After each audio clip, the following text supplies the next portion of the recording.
Muy buenas tardes a todos. Tenemos hoy una conferencia supremamente importante, porque es definitiva en cuanto a la historia del país. Algunos lo reciben con alegría, el final de la independencia, pero para otros es oscuro. Es decir, porque no se habían extinguido las dianas de Ayacucho, cuando ya podía verse que la población de la Nueva Colombia estaba dividida. Eso es un pésimo antecedente. Y eso fue lo que nos disminuyó notablemente en grandeza. Hoy, pues, en este tema tan sumamente discutido e interesante, tenemos a un personaje de gran importancia, que es nada menos que el gran historiador y periodista Alberto Bello Moreno, que es miembro de la Academia Colombiana de Historia, de la Academia de Historia de Bogotá, de la Sociedad Bolivariana de Colombia, de la Academia del Pensamiento, expresidente del Centro de Estudios Colombianos, exdirector de varios medios de comunicación como El Nuevo Siglo, el Excelsior Nacional, el Porvenir Internacional de México y la agencia de noticias FCNA de Estados Unidos. Entre sus obras más distinguidas están Colombia Irredenta, Bolívar y Manuelita, y la geopolítica del Caribe, Bolívar contrarrevolucionario, así como más de 200 ensayos sobre historia y sobre política internacional. De manera que con el mayor agrado le doy la palabra a nuestro gran amigo y magnífico historiador, doctor Alberto Abellón Moreno. Adelante. Bueno, doctor Miguel, qué placer verlo, señor presidente. Estamos aquí en medio del Mundial intentando estas conversaciones de historia para mantener el ritmo que ha tenido la sociedad bolivariana con estas conferencias, y hemos llegado a una que es realmente culminante e importante, que es la desintegración de la Gran Colombia. Para poder entender esto, tenemos que mirar un tanto hacia el pasado, antes de que se funde la Gran Colombia, cómo era la Nueva Granada, cómo era la situación en América, cómo era la situación en la Capitanía General de Venezuela, cómo era el virreinato, cómo era la presidencia del Ecuador, todas nuestras relaciones dentro del Imperio Español. Sabemos todos que durante 300 años más o menos, América estuvo sosegada, relativamente tranquila, bajo un orden que fue el orden que estableció la hispanidad, que establecieron las 7 partidas, que estableció el derecho de Indias, que estableció la corona española, junto con el Papa, de una manera humanitaria, de una manera cristiana, un poco pensando en el bien común y en un nuevo orden en América. Conocemos que inicialmente pues, hubo un choque de culturas, estaban en distintos niveles de cultura tanto los españoles como los americanos, pero en esta América nuestra había varios altibajos, varios niveles muy diferentes. No podemos decir nosotros que los aztecas, por ejemplo, los incas, no eran cualquier pueblo, no, ellos eran avanzados en muchas cosas, y en algunas cosas más avanzados que los europeos, ¿no? Por ejemplo, los incas tenían un conocimiento de algunas estrellas, un conocimiento de los astros, tenían el sistema decimal, se va a copiar un poco del sistema que ellos empleaban para la numeración, y la sociedad de los incas era una sociedad que se fundamentaba en la matemática. El emperador era el primero, y así después de 10 en 10, de 20 en 20, de 30 se iban formando la sociedad, una sociedad matemática. Y eso les va a dar una cierta debilidad en un momento dado, porque al agarrar el primero, que es el emperador, capturarlo, pues se desmoronaba el sistema sobre el cual descansaba la sociedad, ¿no? cada 10 tienen un jefe, cada 20 otro, cada 100 otro. Una cosa muy interesante.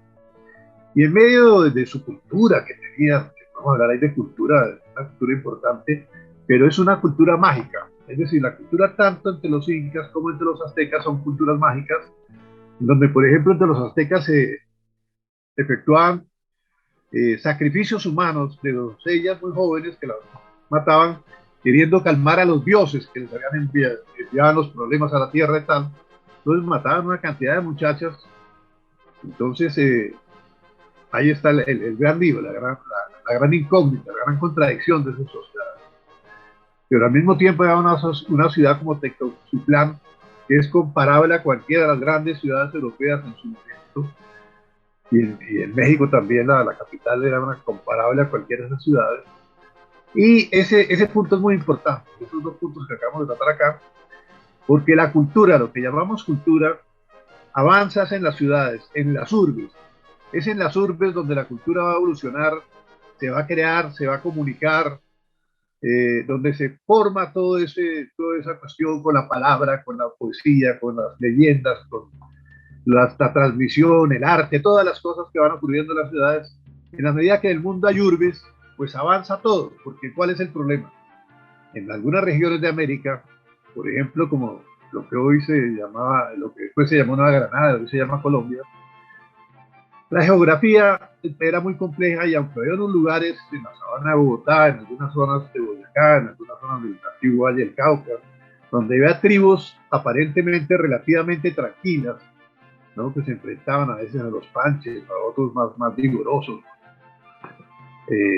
Al mismo tiempo, las viviendas todavía eran muy precarias, entonces el techo era de paja, el entorno de barro, todas estas cosas, y eran muy débiles para enfrentar al enemigo. Al mismo tiempo había en algunas zonas, por ejemplo, los quillacingas, que eran aliados de los incas, cuando ellos tomaban prisioneros se los pasaban a los quillacingas, y los quillacingas los tenían allá alimentándolos bien y tratándolos bien durante 20 días, un mes, un poco más, y cuando ya estaban saludables y gorditos y tal, hacían un barbecue y se los comían ritualmente, ¿no? Para comerse el corazón, digamos que era, le quitaba la fuerza al enemigo, esa nueva teoría. Esas mismas cosas pasaron en Europa, pero muchos siglos atrás. Entonces lo que tenemos es que aquí en América había un nivel de cultura abajo y un nivel de cultura arriba, que produce una gran incógnita y llama la atención muchísimo a los investigadores, y en algún momento dado de la cultura esto se estanca, no sigue avanzando al mismo ritmo de Europa. Europa pasó también por una época similar, inclusive hubo épocas de canibalismo, de todas estas cosas, pero va avanzando, avanzando, va superando todo esto. Aquí se queda estática, hay algo extraño que en un momento dado no evoluciona al mismo ritmo.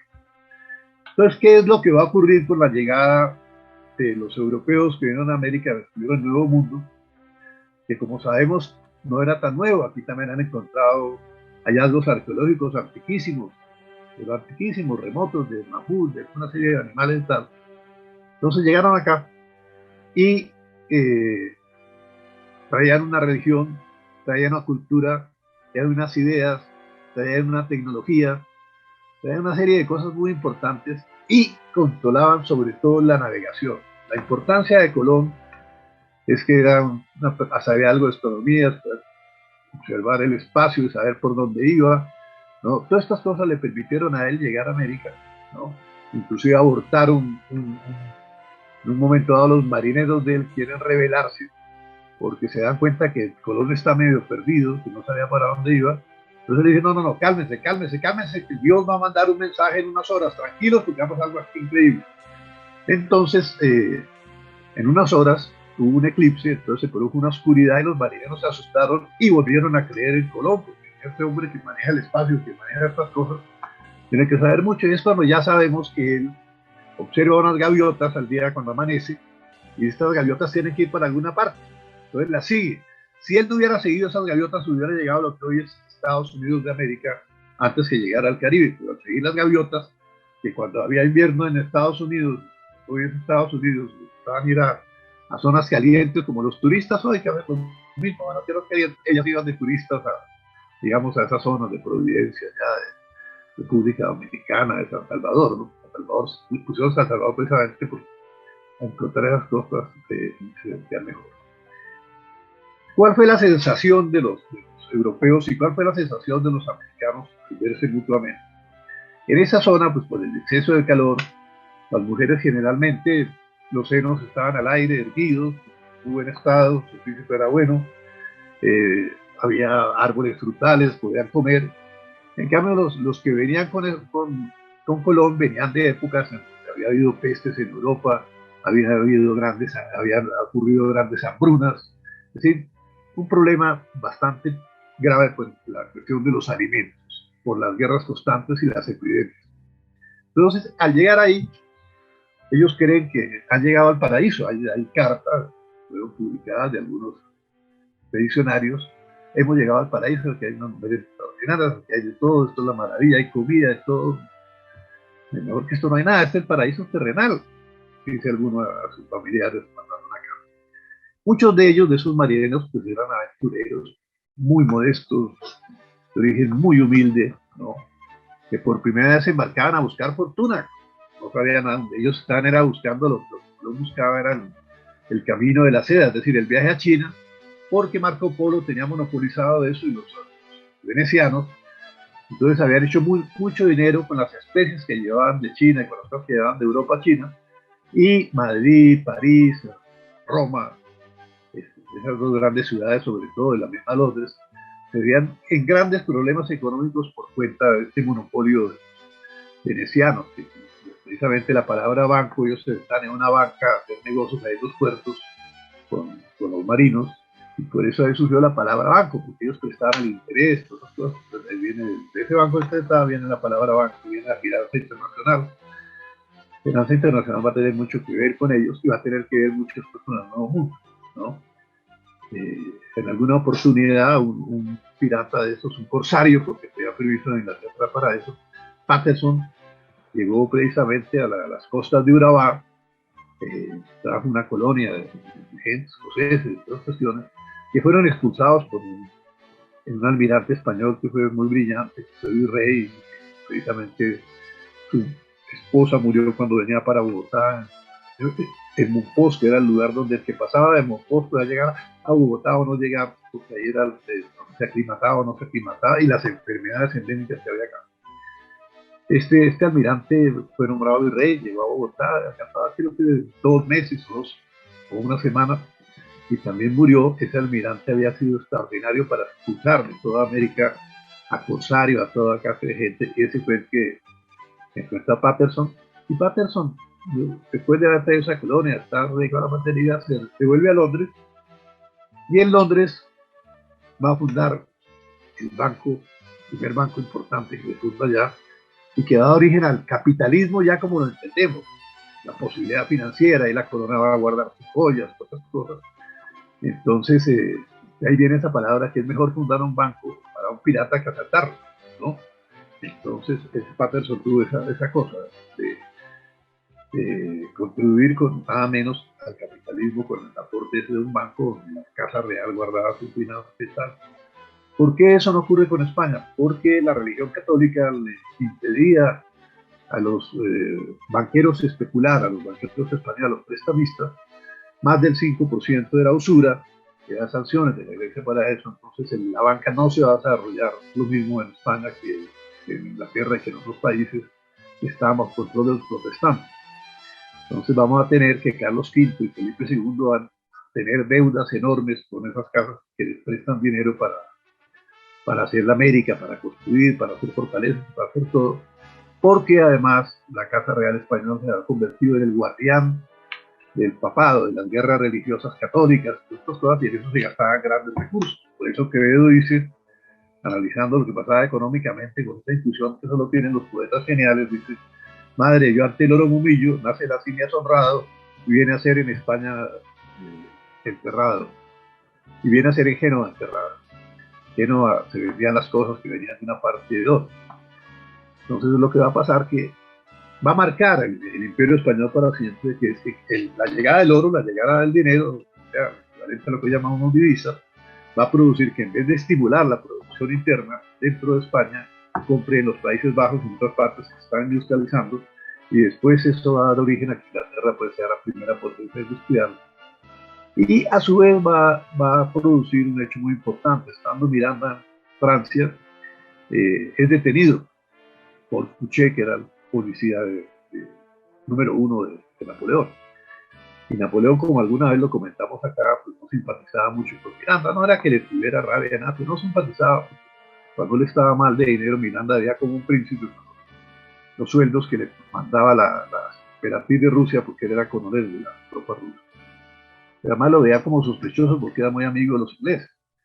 Entonces, Miranda, cuando Fouché lo está entrevistando, lo está interrogando, el detenido, le pregunta, bueno, ¿cuál va a ser la suerte del Imperio Español? Eso lo comentamos aquí una vez.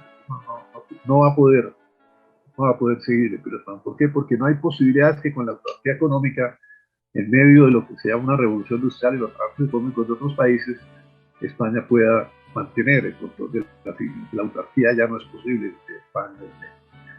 En esto, Miranda era un visionario. Todavía no habían ocurrido muchas de las cosas que ocurrieron después, que dan origen a la independencia, y que comienzan precisamente con ese personaje que aparentemente no simpatizaba mucho de él, pues es lo que dicen las memorias del mismo, que era Napoleón. ¿Por qué Napoleón? Bueno, porque Napoleón va a ser decisivo para que en un momento dado va a pedir permiso para ir a Portugal con sus tropas, le hace una invitación al embajador de España, vaya y dice, yo tengo ningún interés en España, yo no quiero pasar ahí mis tropas, es el amigo de España, yo admiro lo embauca. Y Napoleón se apodera de España, en vez de seguir para Portugal, se apodera de España, y viene la cefalía de la corona. Durante 300 años, el árbitro en todas las cosas, en todo lo que pasaba en la Nueva Granada y en América, pues era el rey. Había unas leyes de Indias que protegían al indígena. Todo eso se ha olvidado mucho. Por ejemplo, la reina Isabel, que a algunos les molesta mucho ver una escultura de la reina Isabel, aquí había en Bogotá y una de su marido, el esposo, en la ida, en la redoma, la ida del aeropuerto, y se la quitaron de ahí durante esta alcaldía actual, lo que estaban haciendo de las estatuas. Ella prohibió que los indígenas pudieran trabajar más de 8 horas, no podían trabajar más de 8 horas, no podían ir a determinado número de kilómetros de donde trabajaban a pie ni nada de esas cosas, y prohibió que esclavizaran a los indígenas. Es decir, esto cuando todos los países la esclavitud era una cosa normal, porque muchas de las cosas de las que hablamos hoy, que vemos como raras, tal, y vemos en esa época eran normales. Entonces tenemos que entender que nosotros somos ciudadanos del siglo XXI, pero siglo XVI, siglo XV, siglo XIV, siglo XIX, había otras costumbres, había otras modalidades de cosas, ¿no? Nos sorprendemos de lo que no debemos sorprendernos por no colocarnos en el tiempo y espacio que nos corresponde. Entonces,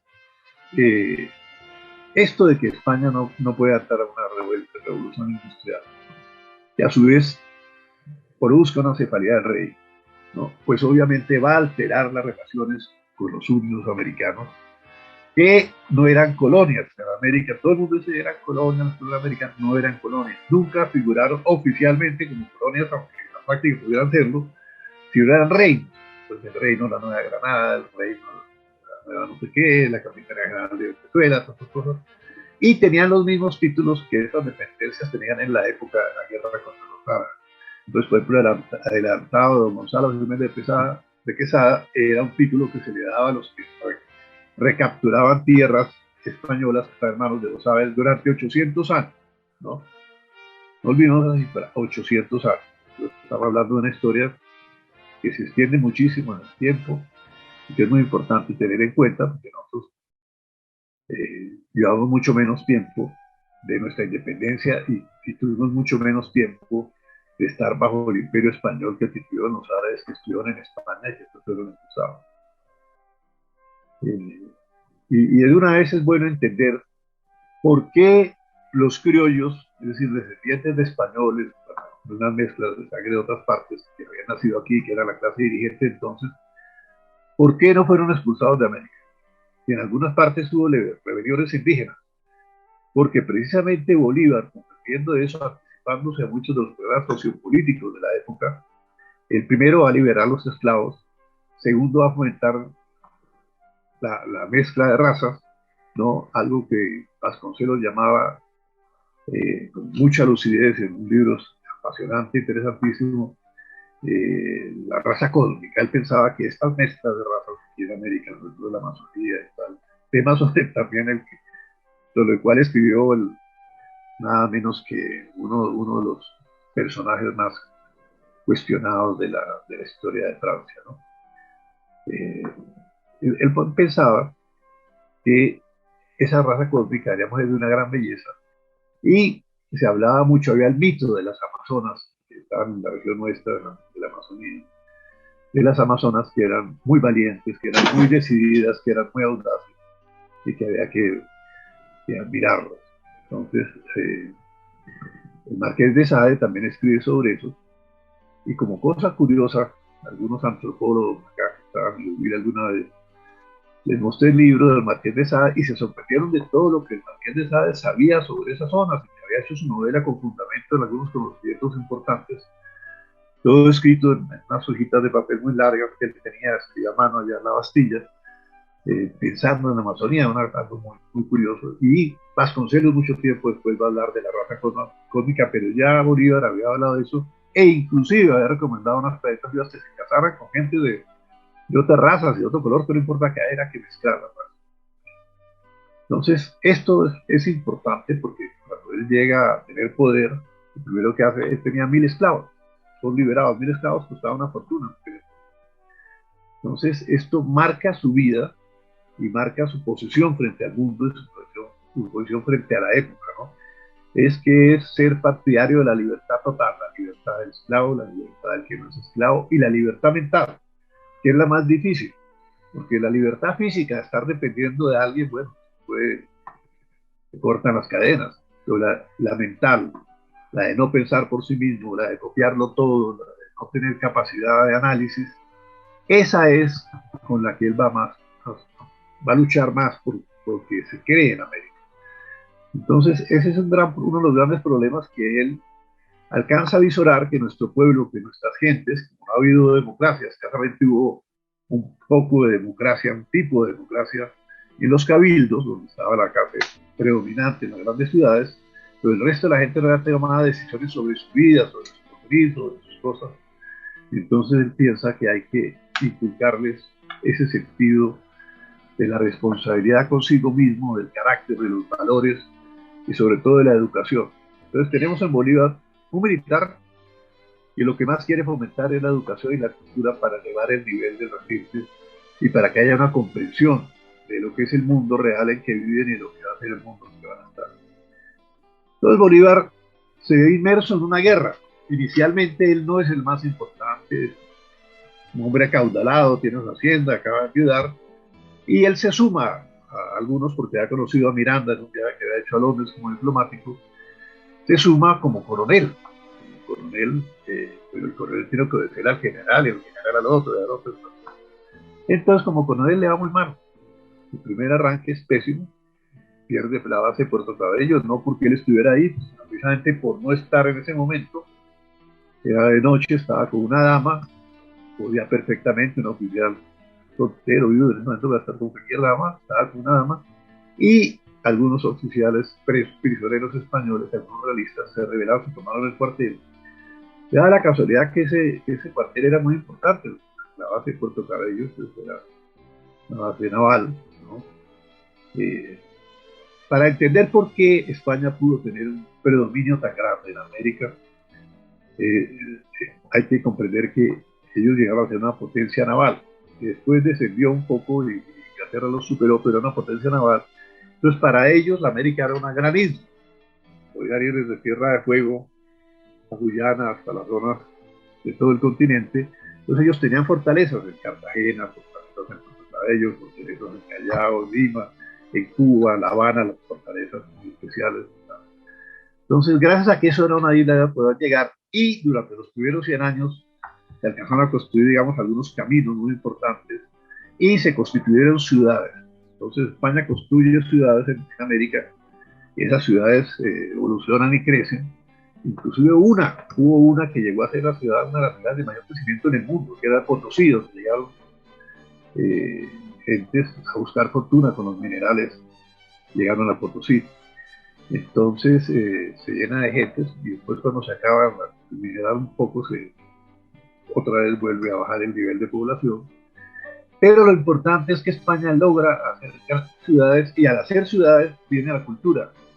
Y la religión ayuda a educar a los niños, a educar a los mayores. Y va a haber 30 y pico universidades en América en el momento de la independencia. Entonces, no estaban los americanos, como dicen, en la cultura, ni mucho menos, sino estaban.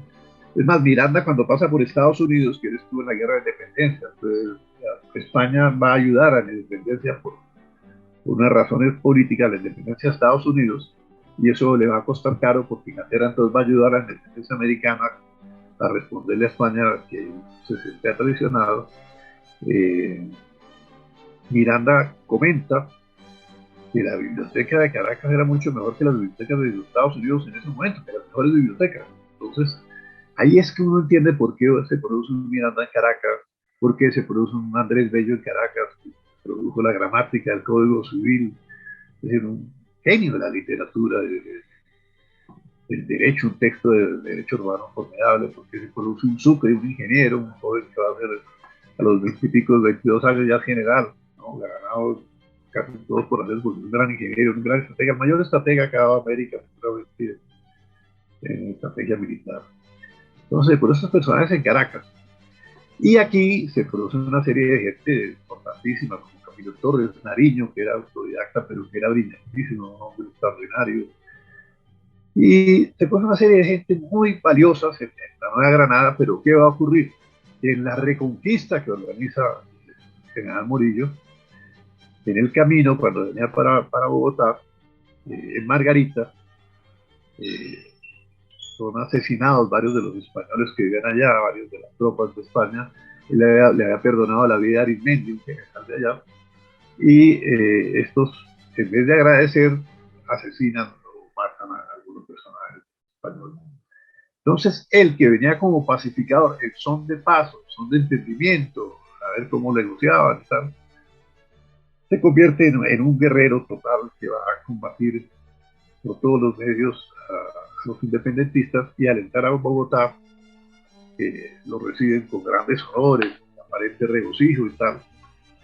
Va a responder estableciendo unos actos y aquí van a morir, pues. Camilo Torres, que era un abogado extraordinario, era un jurista, ¿no? Que fuera de serie, que ha estado presidiendo las Provincias Unidas, ¿no? Y a Manuel de Pombo, que él había traducido del inglés la cuestión de los Estados Unidos, y aquí muchos diputados a los que le vio, muchas personas que estaban acá, van a seguir esa constitución, van a volverse federalistas, digamos, por ese influjo.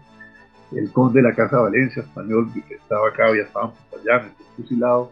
Bueno, son fusilados, unas 100 personas, algo así, ¿no? Entonces, era, digamos, la clase dirigente. Un personaje como Octavio Caldas, por ejemplo, que estaba en lo máximo de la cultura de su tiempo, al que acompañó a Humboldt en su viaje y todas esas cosas.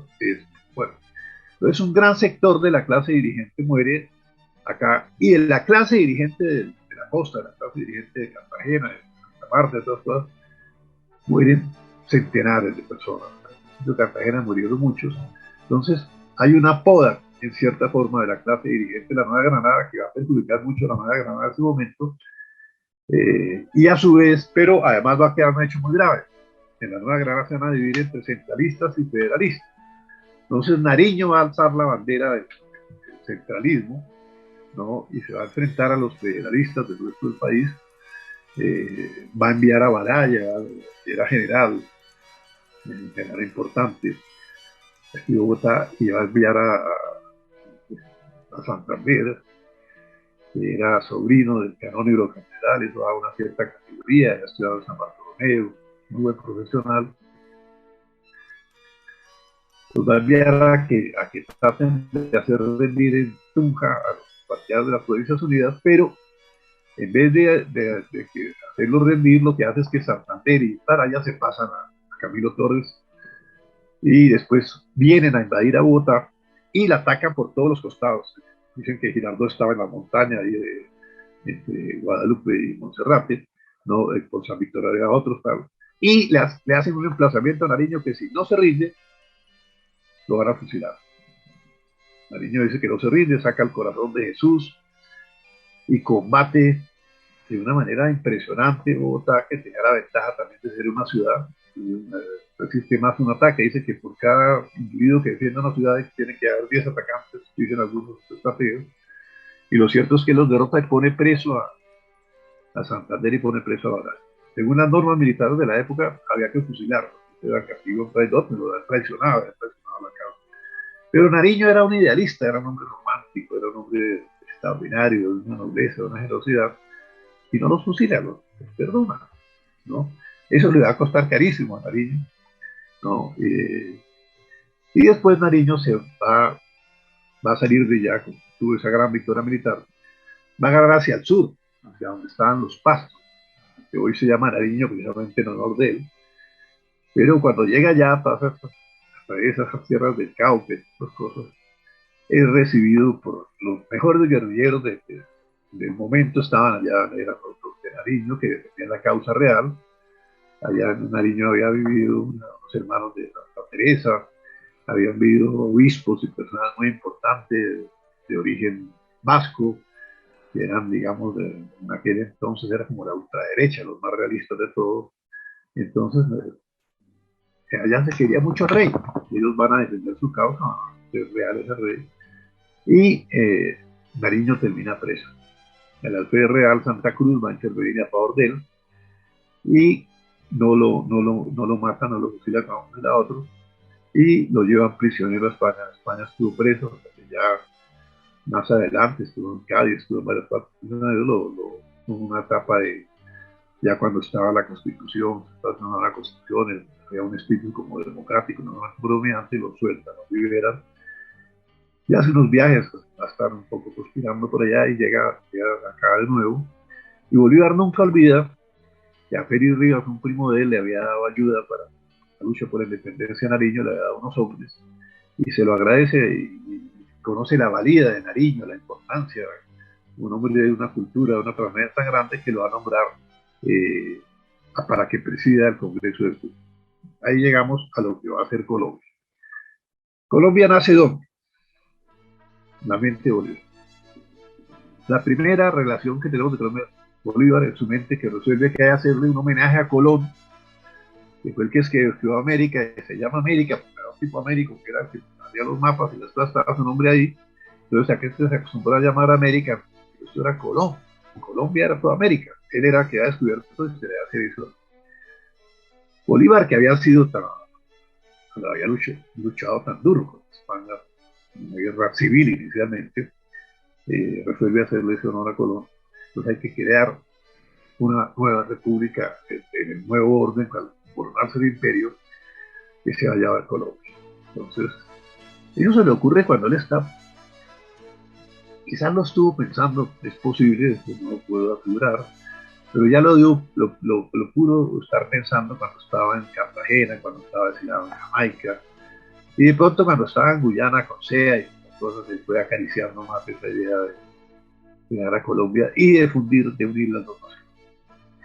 Él tenía la experiencia de haber luchado en ambos lados, de haber sido apoyado por Camilo Torres, el Camilo Torres que le ayudara para liberar a Venezuela, y cuando él liberaba a Venezuela, con los venezolanos, él liberaba a la Nueva Granada. ¿No?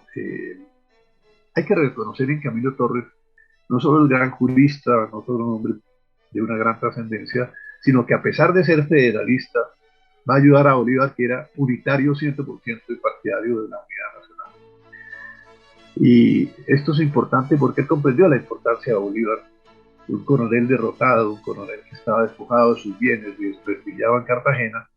Al leer el manifiesto de Bolívar en Cartagena, dice, no, esto no me importa, no tengo que ayudarlo. Entonces le ayuda exigiéndole también algo que nadie había podido hacer, que no había podido hacer ni Ricaute, ni los del Socorro, ni todas las gentes que ayudaron a sacar a Nariño, a tomarse Bogotá y que no pudieron. A Bolívar le toca cumplir con esa misión. Tomarse lo que no se pudieron tomar los otros, llevar allá en Santander y todo demás. Y Bolívar, hay un libro muy bueno de memorias, Caballero, que era el sastre de la época, y él nos cuenta cómo era Bolívar, cómo veía antes de Bogotá todas las cosas, ¿no? Cómo creían que era un jacobino, es muy, muy interesante este librito porque lo coloca uno en la época. Él es un hombre modesto, un simple desastre, pero va contando lo que pasa, lo que ocurre, y va contando la llegada de Bolívar y ahora peste de Bolívar, ahora peste, por ejemplo, cuando Bolívar se toma Bogotá, pues claro, eso fue a bala por todos lados, ¿no? Entonces, él llevaba un personaje muy curioso, de apellido Blanco, que era un sacerdote, pues, un sacerdote que tomaba sus traguitos, era alegre, no hacía nada malo, nada, pero lo acompañaban, tú eres alegre allá en Venezuela. Entonces él echa el gran sermón, la gran oración, oración en torno a los héroes de Venezuela que han ayudado a liberar a Bogotá. Dice que han muerto un puñado, entonces el sastre dice que es mentira, que murieron fue como 80, no sé cuántos, ¿sí? Por los ríos, por todas partes, tal, por locura, que los únicos héroes eran venezolanos. Entonces ve uno ya en la minucia, en medio de la causa que los vio unir y tal, siempre ya hay personas que no les gusta una cosa, que no les gusta otra, que tienen un resentimiento y tal. Eh, y también se van a observar una serie de fenómenos, y es que Bolívar prácticamente, que no había estudiado sociología porque todavía no existía la materia, que Augusto Comte por ahí estaba estudiando algunas cosas, eh, hace unos análisis de tipo sociológico de estas sociedades, y él, que no tenía límites en cuanto a lo que se debía hacer para progresar estas regiones, llega a que considerar que la unidad es fundamental, la unidad geopolítica de Colombia, de la Nueva Granada, de Venezuela, de Quito, ¿no? Imagínense ustedes eh, estas tres regiones en aquella época constituían un gran país en extensión, ¿no? Digamos, el solo hecho de Colombia tenía más de 1 millón de kilómetros cuadrados, Ecuador de Quito, la primera tenía como 200 y pico, casi 1 millón tenía Venezuela, ya nos constituía en una fuerza importante, después va a venir Panamá, entonces ya la situación de Panamá pues es casi, se considera como el centro del mundo desde un punto de vista estratégico. Entonces fundar esa Colombia con estos países era un hecho extraordinario, un hecho maravilloso.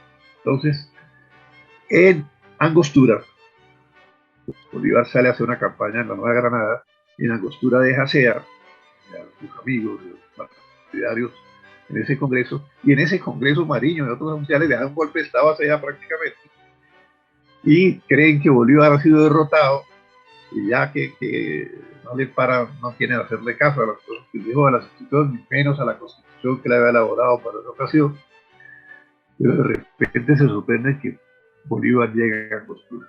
Bueno, ya sabemos que fusila a Piar. Bolívar había tenido cantidades de dificultades para ser reconocido como general, como jefe.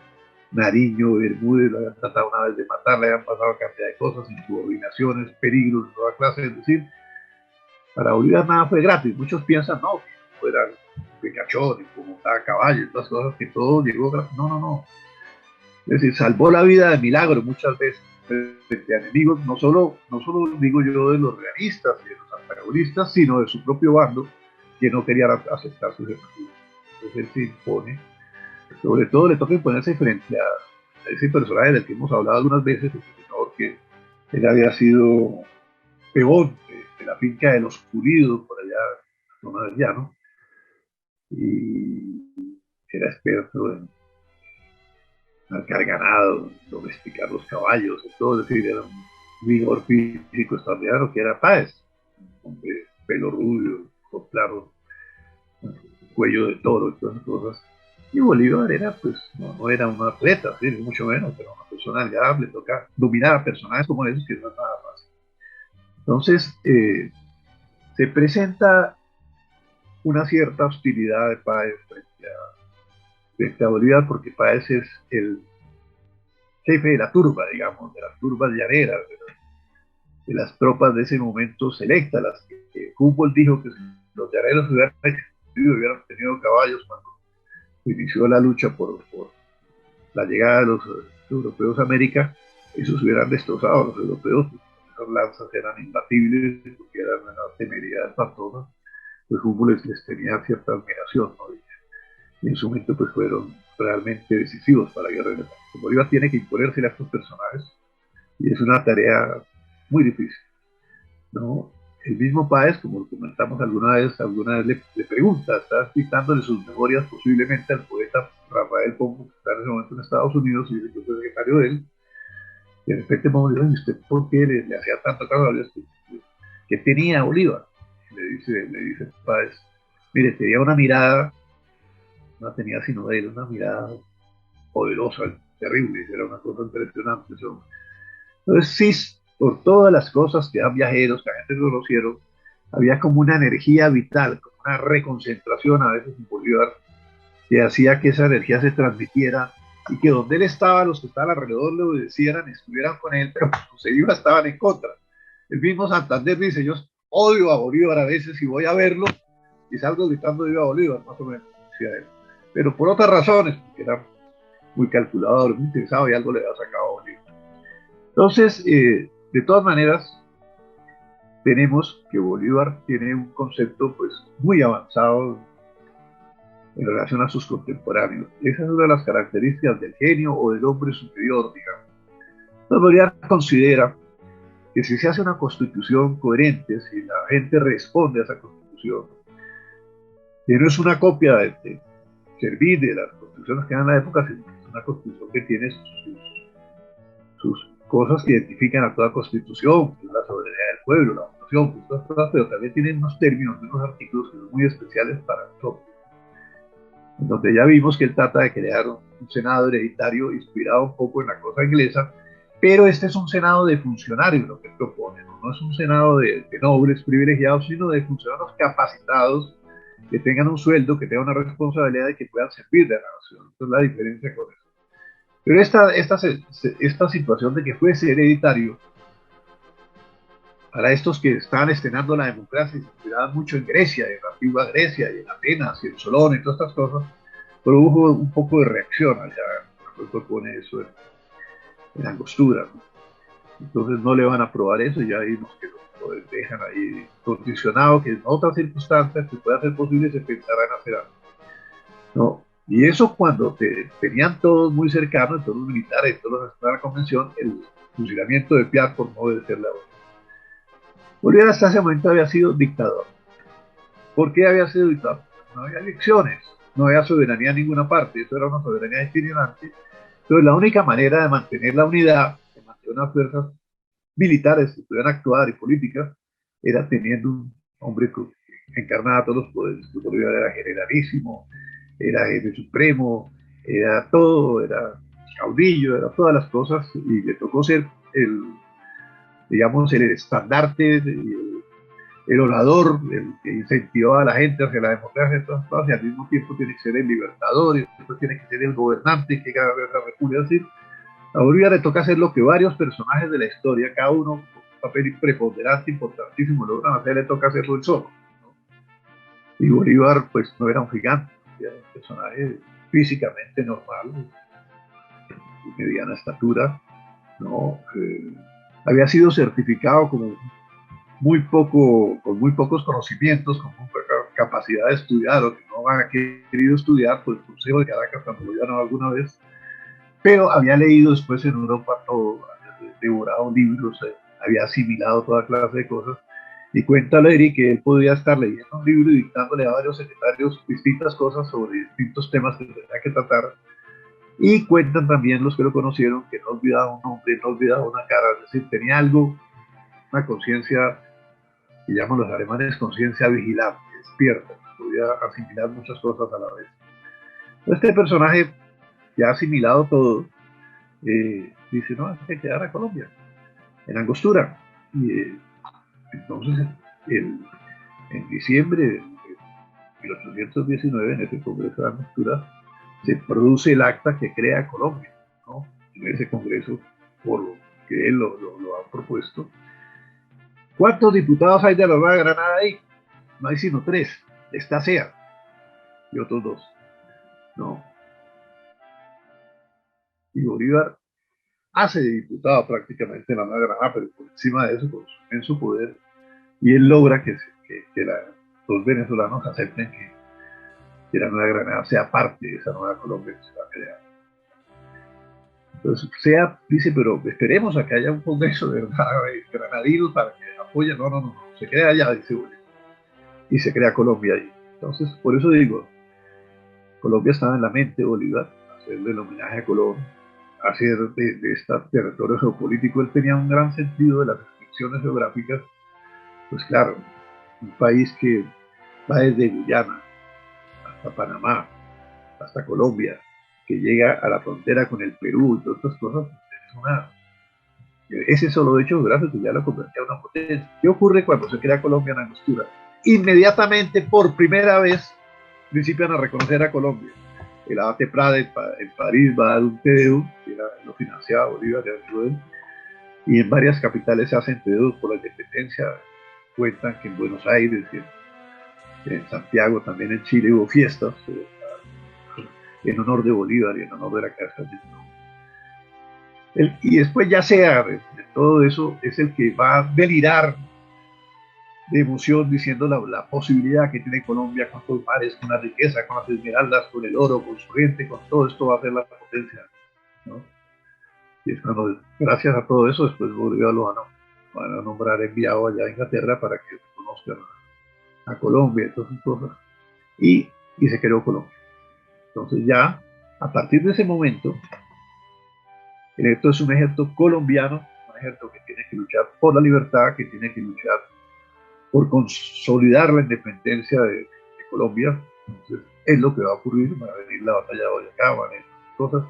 Se establece que un año después, en Cúcuta se va a reunir un congreso para convalidar todo lo que ya se había hecho. Entonces, ya se el primer congreso colombiano, que se en tierra de la Nueva Granada, ¿no? Esto va a ser en Cúcuta, y él les va a dar un mensaje y allá va a tener una ayuda, muchos aspectos de muchos granadinos, Santander, que se ha hecho importante a su lado después de que había tenido desavenencias con Bolívar, y como muchos otros que van a entender que Bolívar es el personaje. Pero hay algo que lo va a distinguir también de todos los que lo rodean en ese momento, de casi todos, sobre todo los civiles, y es que él considera que su obra no ha terminado. Su obra es independizar todos los países de América que no tienen independencia. Entonces, si hay que llevar la guerra a Perú, llevarla. Si hay que llevar la guerra a Quito, llevarla. Si hay que llevar la guerra al fin del mundo, llevarla, ¿no? Entonces, este aspecto de la vida de él es determinante, y en ese momento de él, para que le den poderes plenos de ejercer el mando en las fuerzas militares, le escribe una carta al presidente del Congreso diciendo que él no quiere gobernar, que él no tiene capacidades de gobernar, que él no es un hombre para estar ahí calentando una silla frente a un escritorio y cosas de esas, que él lo que quiere es la liberación de América para eso. Obviamente, lo que necesitaba era que le dieran plenos poderes para ganar esa guerra de la... Y ahí es donde demuestra también que es un visionario en absoluto, porque cuenta Oleri también que gracias a Oleri tenemos, bueno, coleccionó muchas de las cartas de Bolívar y a un diario maravilloso. Entonces cuenta que cuando Bolívar le dice, él le pregunta quién es ese jinete que vaya, era súper, que era 25 de años tenía, era ya amigo de Bolívar, y había ganado casi todo su ascenso militarmente, pero a los 15 años ya era ingeniero militar. Entonces le dice, es el general Sucre. De todos estos están acá, es el único que algún día me podrá rivalizar en la gloria, ¿no? Y en las condiciones de Santander, como organizador, de tal, otro, ¿no?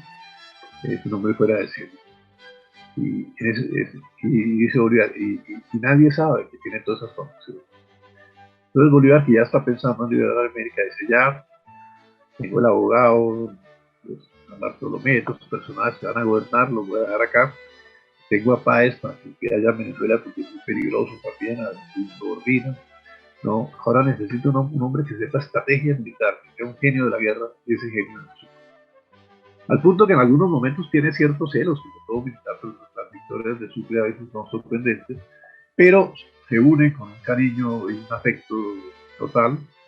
Entonces, toda esta guerra del Perú, que es fundamental para entender la historia de nuestra América, era necesaria.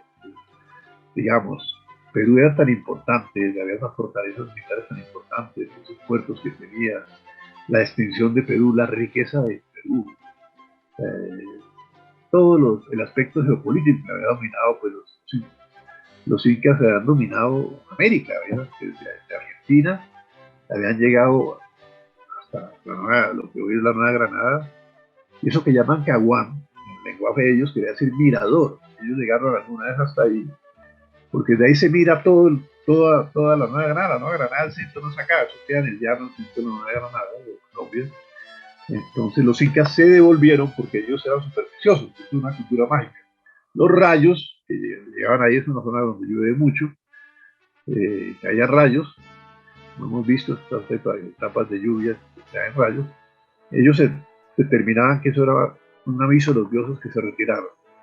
Y por eso cuando los españoles no estaban aquí los incas, la lucha hubiera sido difícil porque eran más organizados militarmente, era gente más capaz, era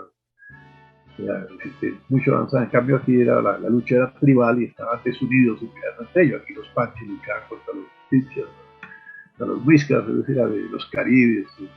Entonces la división los agarró, lo mismo que en México, donde Cortés pues se vale de la Malinche, que era una princesa para tomarse el país. Pues tenemos a un Bolívar que estando en Guyana había calculado que desde Guyana podía liberar Bogotá pasando por todos los ríos, ¿no? Y a su vez había pensado que después que podía liberar el Perú, como se lo dice en una carta a uno de los personajes más importantes allá. Entonces Bolívar sigue, pero se tropieza con una serie de realidades que van a surgir a pesar de la independencia. Y es que el general Obando, el general José de López, algunos personajes que están en ese momento con la independencia de todas maneras, también juegan en contra del movimiento de Bolívar, entonces esas cosas apoyan de una u otra manera la contraguerrilla, la insurgencia monárquica de Pasto, entonces no lo dejan pasar. Y Sucre logra, porque Sucre se va en barco, organiza los tropas ahí en el Cauca, después por Buenaventura de a Guayaquil, y por ahí entra después a Ecuador. Y cuando a Bolívar lo tienen cercado prácticamente Basilio García, que era un guerrillero extraordinario, lo tenía contra mucho peligro corría Bolívar en ese momento. Este García se entera que Sucre va a ganar la batalla famosa ya en el volcán ese en Quito, y le dice a Bolívar que quiere una capitulación, y Bolívar le da una capitulación generosísima porque no estaba enterado de que Sucre había ganado. Si Sucre lanzaba sus tropas por la espalda de Basilio y las de Bolívar se lanzaban también, pues hubiera sido liquidado totalmente, y por eso él hizo esa parte en ese momento con Bolívar. Y Bolívar va a seguir hacia el sur y se van a presentar grandes problemas en un momento dado, a la medida que Bolívar se aleja su influencia, su magnetismo, su personalidad, y no está mandando, sino que tiene que ser a través de personajes. Se forman círculos de poder, que es algo normal y es natural. Entonces Bolívar va a estar alejado por varios años de la capital de norte. Entonces no puede llevar a cabo todas sus ideas de gobierno, es decir, tomó muchas medidas cuando estuvo acá, pero era como un meteoro, una rapidez, una cosa extraordinaria, pero muchas cosas no la podía hacer, simplemente no estaba ahí. Entonces va a ir al Perú, pero obviamente, ¿qué pasa? ¿Qué ocurre? ¿Qué es lo que nos estamos preguntando todos en este momento? Si Bolívar es el creador de Colombia y el creador se va, pues viene la crisis. Exactamente. Santander, que había ayudado muchas de las cosas de Bolívar por interés, por lo que sea, pero le había ayudado. No, entonces ya lo piensa dos veces, hombre, estoy amañando con este cargo, yo doy todos los contratos, todos los pensos, todos los favores, construyen esto. Bolívar se había reservado los ascensos, ¿no? Ya había sido lector de Maquiavelo, de esa parte militar, siempre la conservó, siempre tuvo como una guardia de corps importante que se la jugaba por él y que lo quería y lo idolatraba. Era lo que en realidad lo mantenía en el poder, que es la espada que lo acompañaban a él y la espada de la victoria. Pero Santander muy hábilmente manejaba la política, manejaba los contactos, manejaba el Congreso y manejaba también la diplomacia, la astucia, todo. Entonces Bolívar escribía que todo estaba divinamente, y mientras tanto apoyaba en los periódicos que escribieran contra Bolívar, en los periódicos que financiaban. Es decir, esa es la política, es decir, aquí la gente, uy, qué horror, Santander, no, es la política, es la política. Y Bolívar enfrenta todo eso, pero además tiene que enfrentar las presiones en un país importantísimo que era la verdadera potencia regional que era el Perú. Pues gracias a las dotes diplomáticas de Sucre, que no solo era un gran militar, sino era un gran diplomático muy hábil, Sucre, el Tratado de Regulación de la Guerra, que había firmado con Murillo, Sucre fue el negociador. Entonces, demostró ser muy hábil, ¿no? Entonces ya en el Perú, Sucre va a llegar, pues hay un sector del Perú que quiere utilizar a Bolívar y a las tropas de Bolívar, a las tropas colombianas, y después de utilizarlos, pues, despedirlos, que vayan, pero me pongan unos cuantos muertos para la libertad del Perú. Hay otros que quieren realmente que estas tropas selectas, esta gente que ha librado tantas batallas, los acompañen con gran hermandad. Pero Rivagüero y otros políticos importantísimos que eran de la aristocracia del Perú, eh, tienen una mezcla de amor y odio por Bolívar. Cuando lo necesitan lo quieren, pero cuando ya no lo necesitan lo odian. Entonces hay amores así, hay amores, a veces una mujer y un hombre que son de ese tipo. En política pasa eso. Entonces a veces quieren deshacerse de Bolívar, a veces lo clasifican como un conquistador y no como un libertador. Pero en realidad Bolívar, lo que lo distingue de todos los personajes universales, que lo hemos dicho varias veces, de todos los que se han destacado, es que ese es un libertador. Bolívar, el pueblo que con más calidez lo recibió fue el pueblo de Lima, las mujeres de Lima, los jóvenes, toda la gente, adoración total, pues le hicieron los homenajes más grandes, le regalaron 1.000.000 de pesos, oro que no rechazó, espadas, bueno, ¿qué lo hicieron por él? Y amó a muchas limeñas esa euforia, porque la guerra, el conflicto, toda la soledad inmensa, el terror, el poder morirse de un día para otro de un guerrero, todo eso también hace que necesite a la mujer y que de repente tenga que abrazar a una mujer y tenerla en su lado. Entonces Bolívar tenía varias pasiones, ¿no? La pasión política, la pasión de la guerra y, y la pasión por la mujer, ¿no? Que los explican algunos psicólogos, tratan ese tema, como él había perdido a su madre siendo muy niño y él la adoraba, siempre de alguna manera veían una nueva mujer conocida como inconscientemente, ¿no? A esa madre que se fue, que la quería adorar. Pero eso era un instante y ya las abrazaba y necesitaba otro, además viajaba, no tenía. Es decir, que era un hombre en permanente movimiento, entonces lo que nota de repente era como un aliciente para vivir en medio de la gran soledad que tenía, ¿no? Es decir, él nunca estuvo solo, pero siempre estuvo con distintas, entonces no hay tiempo ni de la confianza ni de nada, estás conociéndose a veces las protege y ni siquiera está con ellas. A veces hay padres que los decían, no, muchachos, no, así no, debe ser. No, porque claro, para muchos era un honor, estuvo con Bolívar. Este personaje es adorado realmente en un momento dado en Lima y es abominado también en un momento dado en Lima. Porque él llegó a la conclusión, si Lima es realista, otra vez volverá a América a ser realista.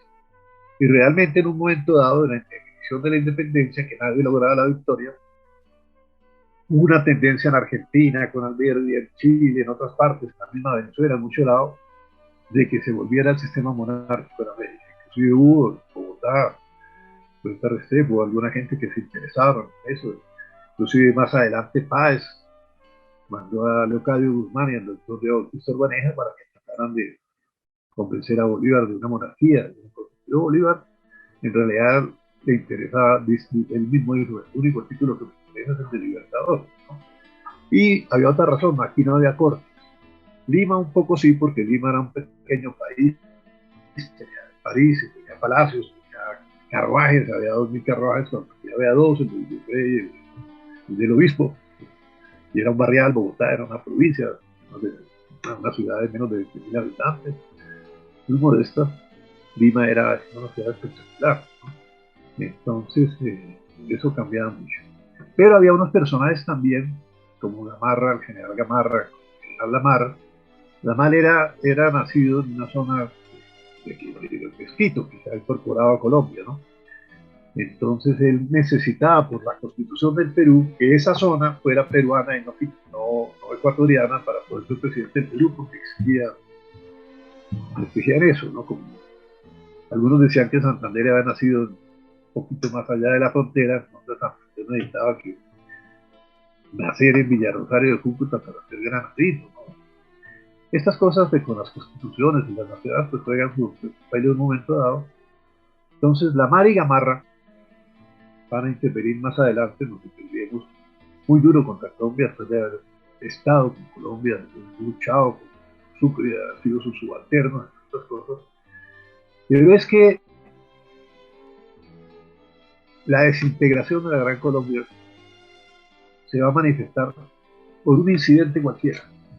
Un militar infante venezolano, muy valiente, capaz, muy bohemio también a veces, eh, comete, lo acusan de un asesinato que muy posiblemente lo había cometido. Entonces, Real Santander considera, con aquello que llamaban la razón de Estado, que hay que aprovechar este caso para castigarlo severamente porque había algunos soldados granadinos y venezolanos que habían estado en la guerra de independencia y de repente armaban peleas, armaban riñas, líos, eran bruscos, pues la costumbre había estado en la guerra, ¿no? Pero eso es que hay que condenarlo. Y había una corte, cosas, unas votaciones en la corte. Esa corte, que nombraba otras cortes más pequeñas en otras partes, en Venezuela, en otro lado, la presidía un prestante abogado venezolano llamado Don Miguel Peña. El doctor Peña era de una inteligencia superior, era un hombre muy capaz, muy brillante, había sido amigo de Bolívar. A él, Santander, lo presiona para que condene a Infante. Y también era venezolano. Pero Peña dice, no hay suficientes pruebas, y lo demuestra, y lo manda, y además hay una votación en un sentido, hubo otra de otro, otras cuestiones. Pero por razones de Estado, consideraba también que había que Peña a Infante, y Peña se opone totalmente y termina peleando. Pero esa Corte Suprema era parte del equilibrio de poder que había en la Gran Colombia, porque el presidente, en ausencia de Bolívar, que era Santander, podía gobernar todo el tiempo, ¿no? Y a su vez, Páez gobernaba ya Venezuela, pero la Corte Suprema mantenía un equilibrio y acá un venezolano presidiendo eso. Entonces se rompe ese equilibrio, lo rompe de Santander, porque Santander sabía lo que iba a pasar, ¿no? Una mente brillante, era como un campeón de ajedrez, un Kasparov, una cosa de esos, pensar en eso. Entonces, Peña termina, rompe con Santander, fusilan a Peña, pelea un lío, que era una discordia terrible. Bolívar se entera en Lima de todo esto, pero también Bolívar se enteraba a los 2 meses, al mes de lo que había pasado. Cuando le manda una carta a San Pedro, dice, no se meta con Peña, Peña es inteligentísimo, son unos brillantes que hay, tenemos que tenerlo de amigo porque donde él se esté en contra nuestra es un personaje terrible, ¿no? No, Santander lo trata de liquidar, después inventa que le había dado un dinero para que lo cambiara de una manera, lo había cambiado de otra, no cuánto, pero Peña se va a convertir pues, en el hombre de paz.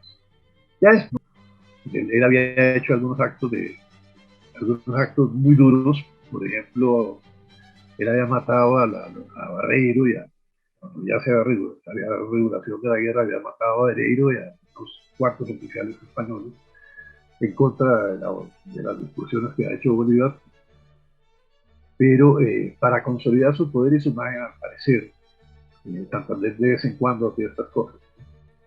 Entonces, eso explica un poco lo Infante, pero hay algo que sí nos explica.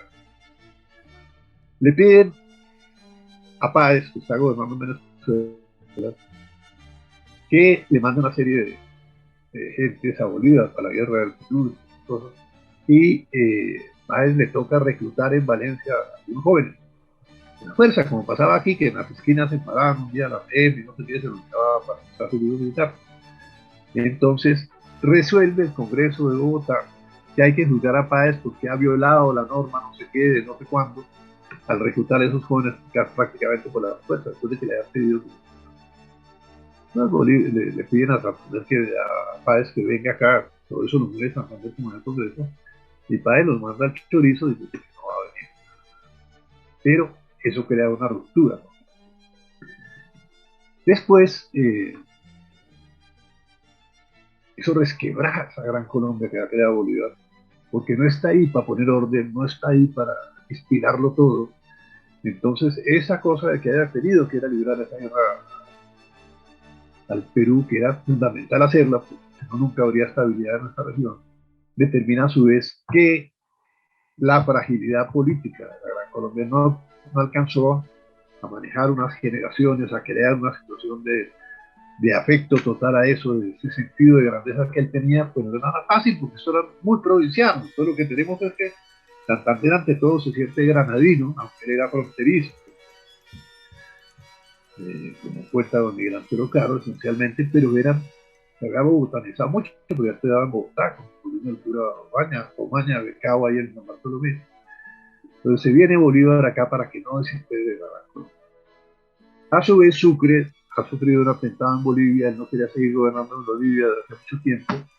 El problema de Sucre es que llegaba a las cumbres, pero el poder real, si no eran los ciudadanos, no le interesaba. Es un personaje que desdeñaba a veces la gloria.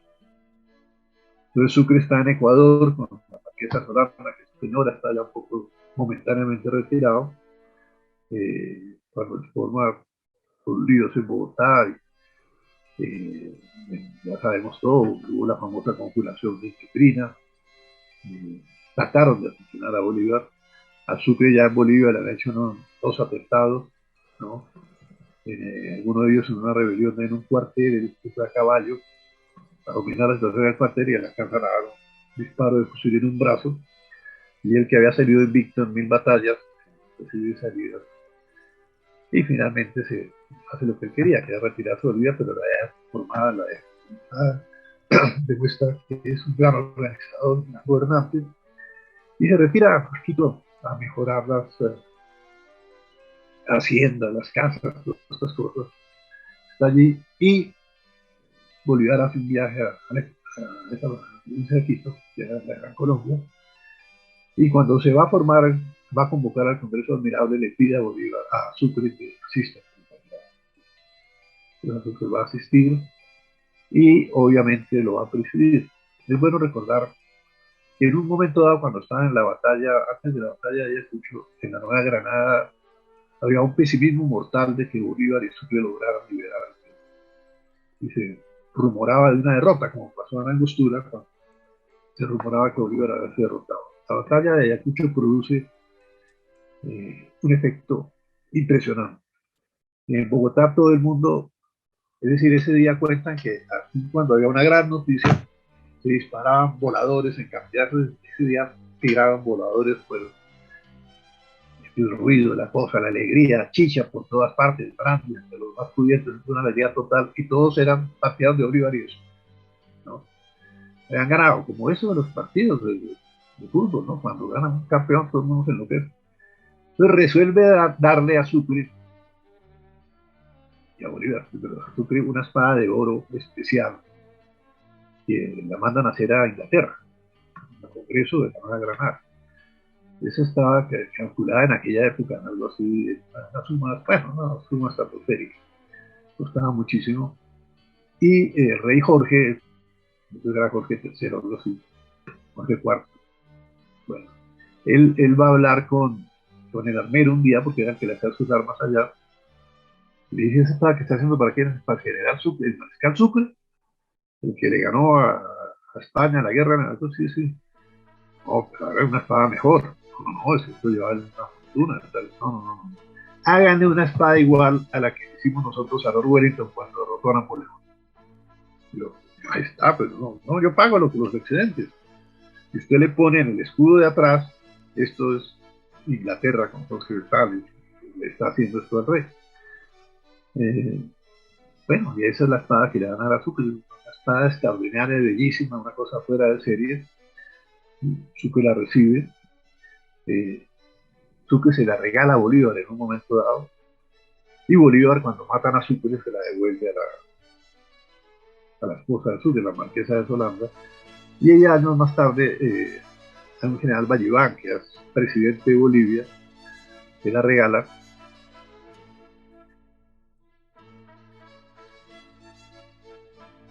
Y este museo, bueno, tan valiosa, con significado moral tan extraordinario, se suele usarla un día en un desfile y uno de los soldados en marcha malo, no sé qué, saca la espada y le da un tablazo e inmediatamente el general Balzú que iba se revela con las tropas y dice es indigno de llevar la espada de Bolívar, de tomar esa con su garra abusiva y lo destituyen de la prisión. Porque un personaje indigno no puede usar una espada como la de Sucre. Entonces vemos las cosas que pasan en la historia por un simbolismo, por una situación especial.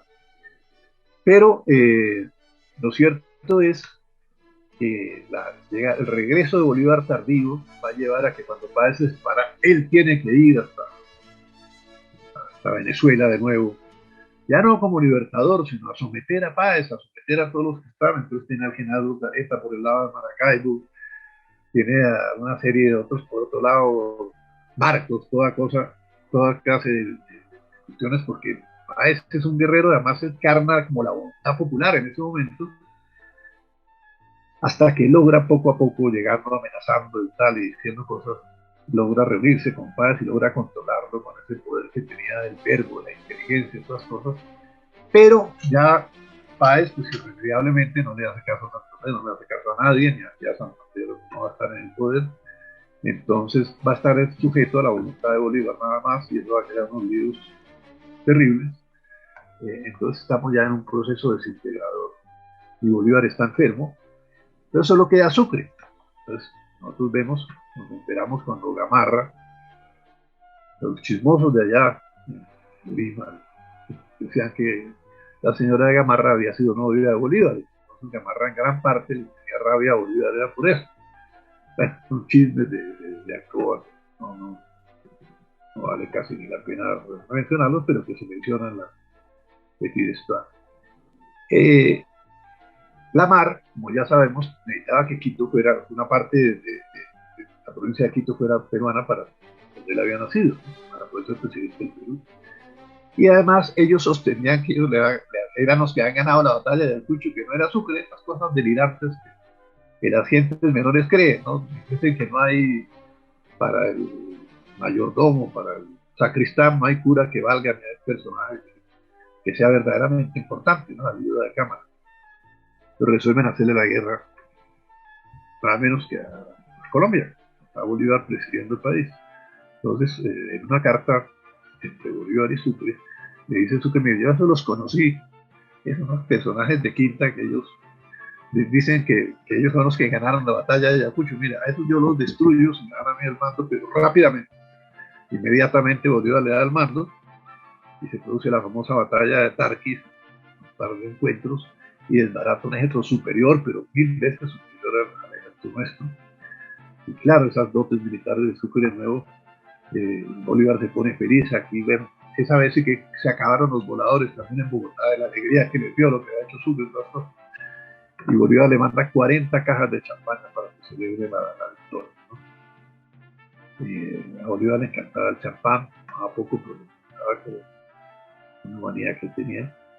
Entonces se celebra esa victoria y todo el mundo piensa, cuando Bolívar está enfermo, el doctor Chen le cuenta a la gente que está enfermo, que posiblemente es una enfermedad grave, pues el único joven que tiene un prestigio en toda la América, que ha sido presidente de Bolivia, que ha dado la libertad del Perú, que ha un gran gestor de la gloria militar, es Sucre, pues piensan puede ser el heredero de Bolívar, de la mayoría de la gente, pero Sucre, en vez de quedarse intrigando en el Congreso Admirable que lo preside, al cual una vez los jóvenes de San Bartolomé dieron un agasajo y lo nombraron presidente honorario de ellos, y lo veían como un héroe todos, lo veían como un personaje que los podía guiar.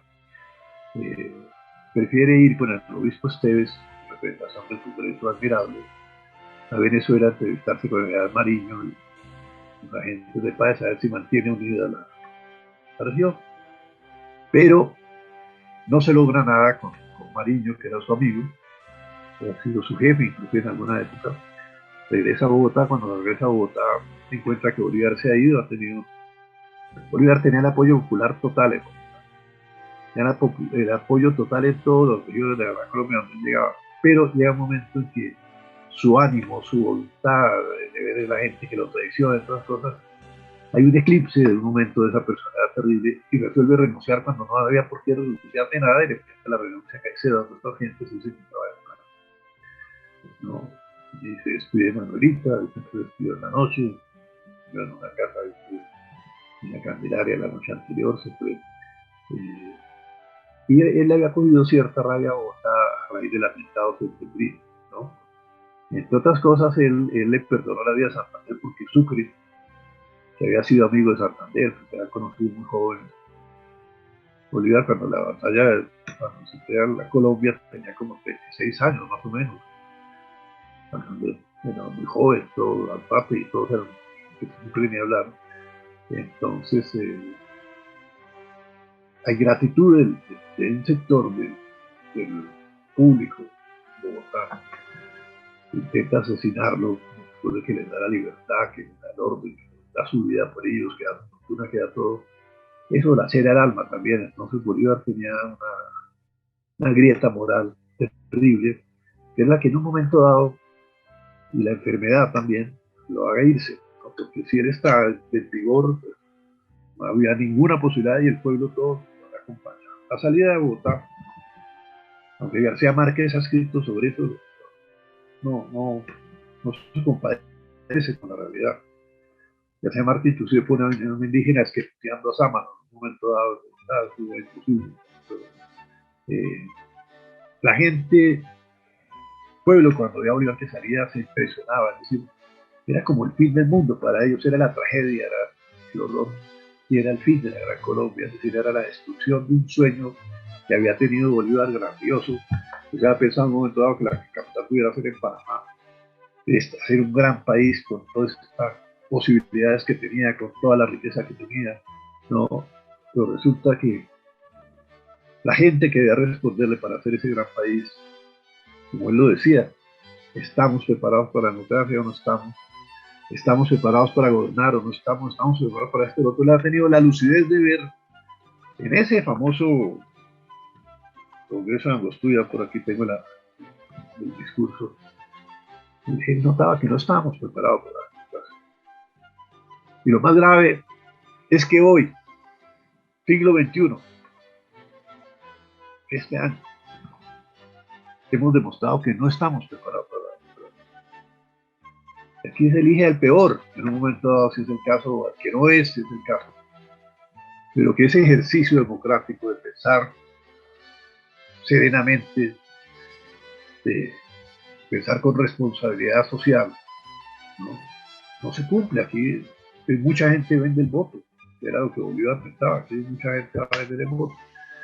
Entonces hoy estamos más o menos psíquicamente, ya en el inconsciente colectivo, digamos, en una etapa similar a esa que se desintegró la Gran Colombia. Estamos en un proceso de desintegración nacional, en un proceso de involución y de retroceso. Estamos con teorías del siglo XIX, la propiedad es un robo, ¿no? Estupideces comunistas que demostraron que eso funcionaba mal en todas partes del mundo. Y en este momento la nación tiene que reaccionar de nuevo y debe reaccionar con los grandes valores que heredamos de Bolívar, precisamente, que son el orden, la libertad, la justicia, la dedicación, la unidad. Es decir, es por eso que tenemos que luchar nosotros en este momento, porque estamos en una etapa similar a esa de la desintegración de la Gran Colombia. Y aquí sería ya la desintegración de la desintegración por cuenta de una violencia que ya más de 70 años, pero que ahora se ha trasladado a las ciudades de una manera terrible, con grupos que atacan en una parte, que atacan en otra, con gentes que valentonadas, apoyadas por sectores sociales, por muchas cosas. Entonces hay que hacer un gran esfuerzo para reconstituir la moral del pueblo colombiano, de la nación colombiana, que es superior al 1% de violentos, que no llega al 1% que hay en este país. Porque en este país lo que hay es gente que, como en la misma época de Bolívar, no se compromete con la autoridad, no se compromete con la legalidad, no se compromete con el orden, no se compromete con la defensa de sus ideas, y tenemos que llegar a eso, aquella gente que se comprometa con eso. Yo creo que ese es el mensaje que nos deja el derrumbe de la Gran Colombia, la destrucción de la Gran Colombia, es que luchemos porque Colombia no se repita lo que en aquella época pasó. Si mañana no tenemos tropas en la Amazonía, no tenemos tropas en esta zona, y los que manejan son los señores de la coca, los señores de la guerra, hay la posibilidad de que perdamos esos territorios también. Y eso sí sería terrible, pues un país desgarrado en el siglo XXI por falta de autoridad, por falta de apoyo militar, por falta de solidaridad de la sociedad. Es decir, tenemos que repensar nuestros valores y hacer un esfuerzo de conciencia colombianista, por esa Colombia que heredamos de Bolívar, que es la que tenemos que mantener vigente o desaparecer. Yo creo que con esto, para hacer un esquema general, porque eso pues, habría que profundizar muchísimo, había que hablar de que, por ejemplo, la Gran Colombia, la artesanía, la textilería, todo eso era lo que se manejaba en Ecuador. Venezuela en esa época era más que todo agrícola y ganadera, nosotros éramos aquí, exportábamos nuestros minerales, es decir, había factores económicos contradictorios que no se pudieron armonizar y que se han debido armonizar, ¿no? Entonces, es mundial, habría que estar en ese análisis económico, político, social, que es diferente, pero en esto, lo que atañe a lo que era Bolívar y era la Colombia, yo creo que tenemos hoy una información que nos sirve a todos para analizar el momento político presente también, que ya lo dejo a voluntad de cada uno de ustedes, porque yo soy un académico, yo respeto mucho lo que cada uno de ustedes siente o piensa o creo que va a pasar. Muchas gracias. Hemos escuchado una conferencia muy brillante y verdaderamente llena de noticias buenas y malas. En realidad, esa agonía de la Gran Colombia es un fenómeno sumamente grave que tuvimos consecuencias muy malas, porque en realidad lo que había concebido el Libertador era una gran nación y la llamó Colombia. Los tres países constituían una verdadera fortaleza en Sudamérica, unas posibilidades de desarrollo, de riqueza y de influencia y de poder continental verdaderamente admirables. Sin embargo, pues ciertas ambiciones y cosas que son apenas predecibles en una guerra frustraron ese sueño del Libertador. Y yo creo, siguiendo pues lo que dice Alberto en su magnífica intervención, que es un compromiso para las nuevas generaciones de no perder ese anhelo de Bolívar, que fue tan grande, que fue tan significativo, tan poderoso. Una visión verdaderamente iluminada del futuro, pero que la desperdiciamos los colombianos y la seguimos desperdiciando por los conflictos internos, por las dificultades, por las incomprensiones, por esa cantidad de circunstancias malas que nos acosan. De manera que si hay en este momento algo para proponer hacia el futuro, es que hagamos un gran esfuerzo, los colombianos, por reconstituir la Gran Colombia. Es que esa fue una idea verdaderamente maravillosa, que está llena de conocimiento, de sensaciones buenas, de esperanzas, de conocimientos verdaderamente valiosos y sobre todo una impronta del futuro verdaderamente iluminante.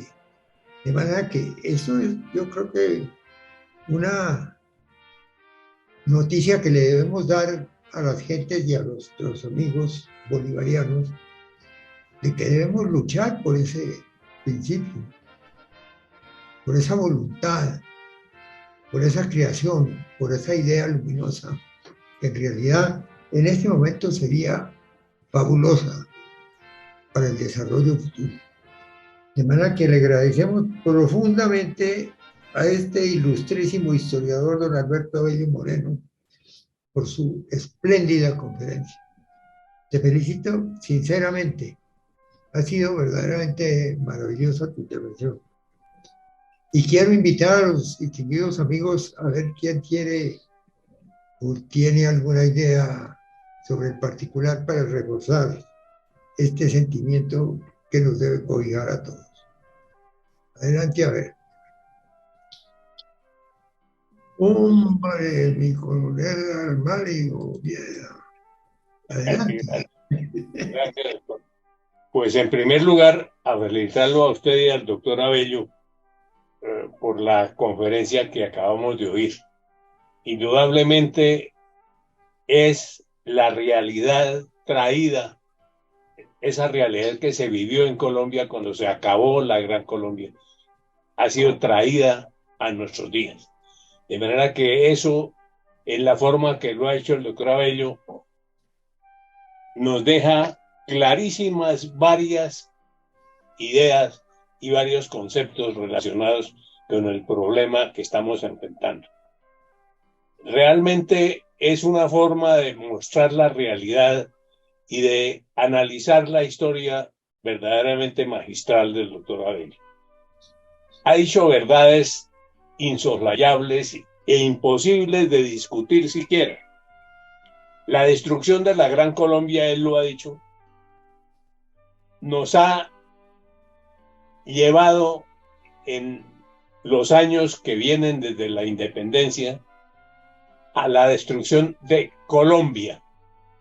Estamos destruyendo a Colombia. Y lo que quiero yo añadir a lo dicho es que hay crisis humanas en los países. Cuando la Gran Colombia se destruyó, la destruyeron, había una crisis humana en el país o en los países que conformaron la Gran Colombia. En este momento, Colombia sufre una crisis humana terrible, espantosa, que está creando las circunstancias que nos están destruyendo, principiando por el jefe del Estado, los congresistas y todas las demás personas que tienen autoridad, la misma justicia colombiana.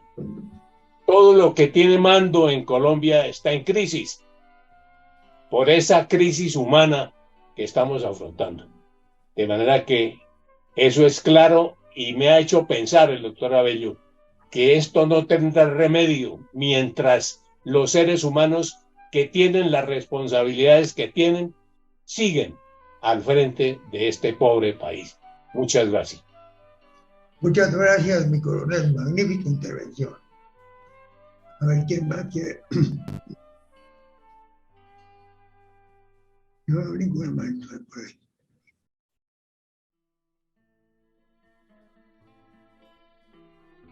Bueno, muchas gracias, doctor Miguel, pues, por esta charla. Yo creo que lo que acaba de decir que no es muy importante, es decir, lo que él acaba de decir nos queda en la mente sobre lo que hay que hacer, cómo hay que organizar, cómo hay que proceder, cómo hay que ver la realidad colombiana y darnos cuenta que estamos en un precipicio terrible, un despeñadero por el cual va el país y si no nos movemos todos algún día, pues este país va a entrar en una crisis absolutamente total.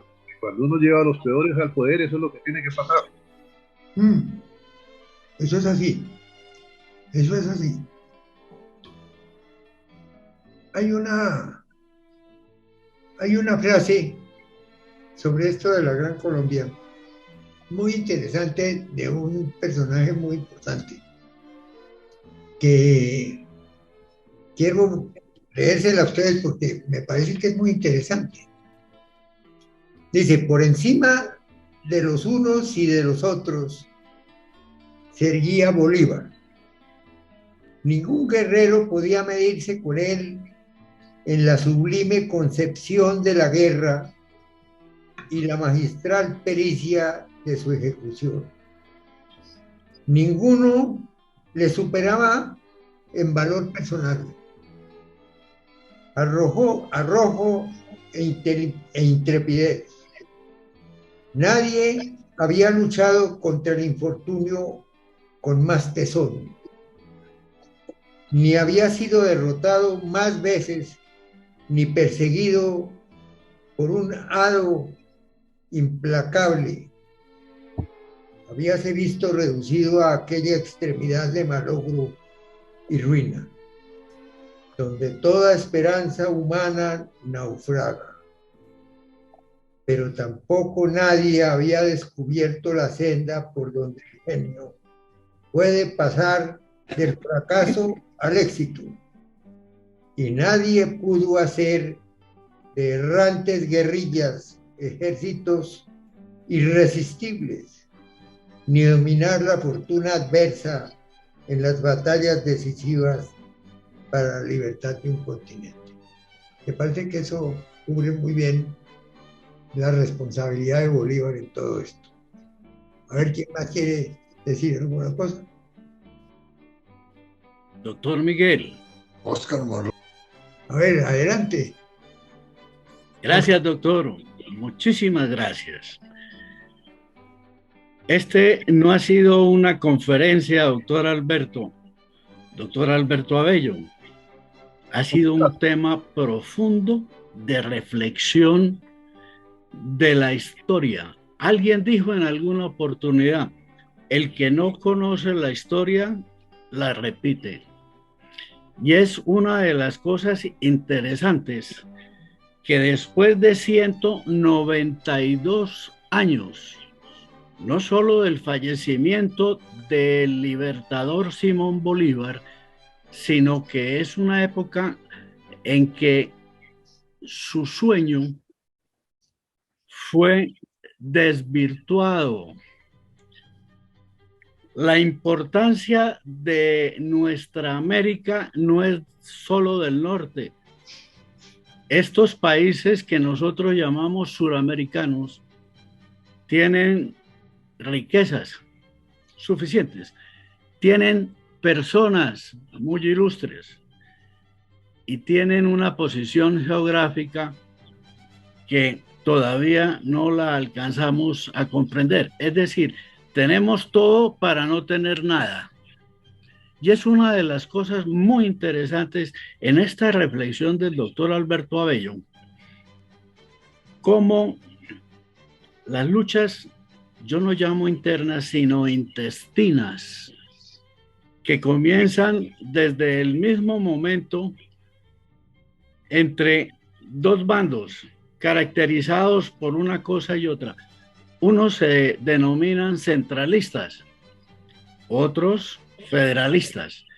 Y el libertador Simón Bolívar, en ese Congreso de Angostura, aquel 9 de febrero de 1819, en un congreso en que la gran mayoría, por no decir que todos, eran venezolanos. Les dijo Bolívar, hace 10 años tenemos aquí una constitución de corte eminentemente federalista. Al fin y al cabo terminaba diciendo esa constitución Dios y federación. Le dijo el libertador en ese Congreso de Angostura, no ha funcionado esta constitución.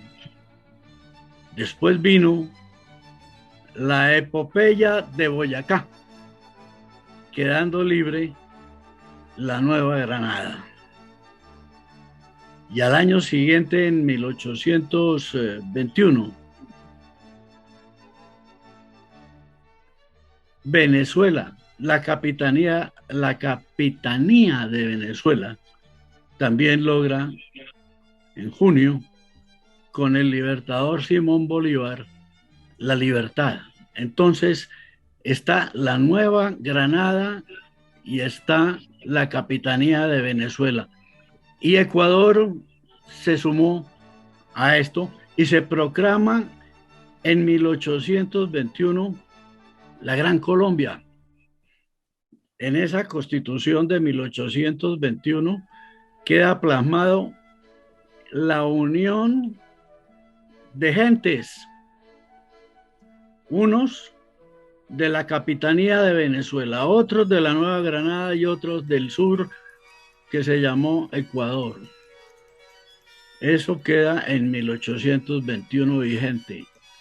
Pero la capacidad de estadista del genio militar de Simón Bolívar vislumbra que hay que liberar también a esos países del sur. Y se concreta lo de Ecuador Y en 1824, Pichincha y Junín le dan la libertad al Perú.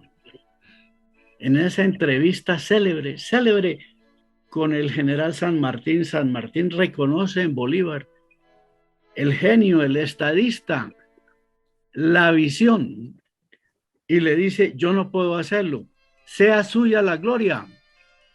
Y en Pichincha y Ayacucho, con la ayuda del mariscal Antonio José de Sucre, dan libertad al sur y el dominio español queda completamente abolido. ¿Qué pretendía San Martín? Pretendía liberar al Perú para hacerse a Guayaquil, un puerto en el Pacífico. Miren la visión de San Martín. Él vislumbraba que no solo el Atlántico, que lo tienen ellos en el oriente, sino el Pacífico en el occidente. Y eso lo logró nuestro libertador Simón Bolívar. Y fue tal que fueron en la Gran Colombia 2.400.000 kilómetros cuadrados, una extensión supremamente importante con habla castellana, con habla hispana. Nos unía el idioma, nos unía las costumbres, nos unía la gastronomía, por decirlo también, y varias cosas nos unían. Pero pudo más el espíritu egoísta de algunos y lograron lo que con gran éxito y victoria logró el libertador Simón Bolívar: desbaratarlo, porque no hicieron otra cosa sino desbaratarlo. Y eso es una de nuestras fallas. La soberbia jamás ha sido buena consejera. La envidia tampoco. Y tenemos las ínfulas de que siempre tenemos la razón, y yo tengo la razón en un momento en que yo digo que tengo la razón, pero hay que conocer también las razones del interlocutor, porque sin eso la política no funciona, ni la diplomacia, ni nada. Yo me pregunto, hoy en día, si estuviéramos unidos, ¿a dónde habríamos llegado? Estaríamos compitiendo, y permítame soñar, en otro viaje a la luna, en unión de los norteamericanos. Nosotros también aquí tenemos territorio para hacer esos despegues, para hacer todas esas cosas, y estaríamos en otra cuestión. La política es supremamente importante, pero la política tiene que tener caudillos y líderes que desconocieron la excelente labor de nuestro libertador Simón Bolívar. La visión de Bolívar yo no la he encontrado en otro personaje. Es tan grande que hoy en día está vigente. Y está vigente por una razón supremamente sencilla, porque los genios se dan muy de tarde en tarde. Y un genio que reúne, cuando se quiere menoscabar a Bolívar, se dice: tú no estudiaste en ninguna academia, etcétera, academia militar, sino se le dice que no, tú eres hecho a ti mismo, no más. Pero el genio militar es una de las cosas importantes de nuestro libertador. Entonces él no estudió en ninguna universidad, pero la capacidad que tenía de asimilar, porque la lectura, al igual que Nariño, les dio un bagaje tremendo, y con los personajes que fueron sus formadores, un Andrés Bello, para mencionar solo uno. Y el libertador, como político, no lo ha superado nadie en esta cuestión. Por eso la visión del estadista es vislumbrar el futuro, y le dijo a estos pueblos: lo que hay que hacer es esto. Y nosotros no nos hemos dado cuenta todavía, 192 años después. Agradezco al doctor Alberto Abello estas reflexiones, lo mismo al general Almario, que nos ha dicho que nosotros desconocemos, y eso es cierto, porque puede más el egoísmo, 1 kilo de hiel, que una gota de miel. De manera pues de que el general, libertador y sobre todo estadista, Simón José de la Santísima Trinidad Bolívar y Palacios, no será superado, pero sí debe ser escuchado y poner en práctica pragmáticas ideas. Muchísimas gracias, doctor Miguel y doctor Alberto Abello. Hasta una próxima oportunidad. Magnífica intervención, mi querido doctor Oscar Monroy. Hemos tenido una admirable reunión hoy, ya en la agonía de nuestros programas, porque estamos llegando al final de este año, de manera que los invito muy cordialmente a ver si podemos lograr una nueva conferencia dentro de 8 días. Un gran abrazo para todos y les deseo muy buenas noches.